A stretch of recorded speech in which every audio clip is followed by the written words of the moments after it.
I was reading through the book of Luke chapter 4, and once again I was reminded. I was reminded about how Jesus himself was tempted by the devil even while he was fasting. I hear believers say, the more I pray, the more the devil, it seems like the battle is fierce. It's because you carry something that the enemy is fighting. Now, I remember that man of God was saying something one day, and I listened to him.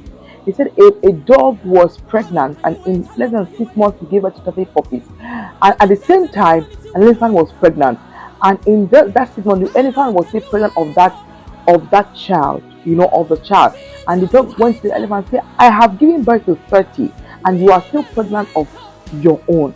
And he said, "You know why? Because my birth and your birth is different. What I carry and what you carry is different. When you give birth to little purpose. But when I give birth, the earth shakes.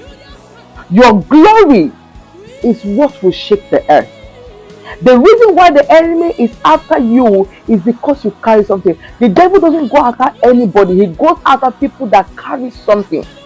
So count it all joy when you go through the trials and temptation. Count it all joy. Jesus was fasting, preparing himself for the assignments that he was to do on earth. And the devil came, tempting him in all kinds of. He didn't just come. He came at the point where he was fasting. He was praying. He was fasting. And the devil still came. The fact that you are a child of God, believing in God, trusting God daily, doing the will of God doesn't mean that you will not be tempted. But God has given you the power to say yes and to say no and to act right.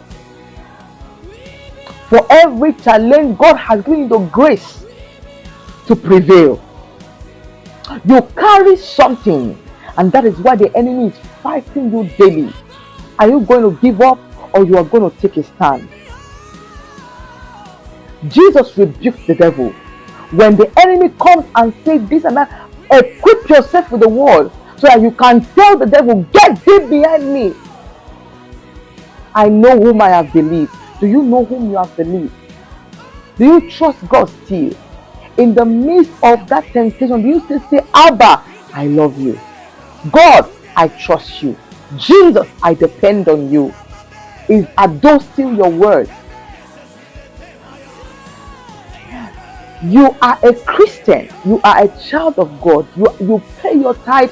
You are diligent. Doesn't mean that the devil will not come to tempt you. But God has given you the grace to overcome. If Jesus could be tempted, who are you not to be?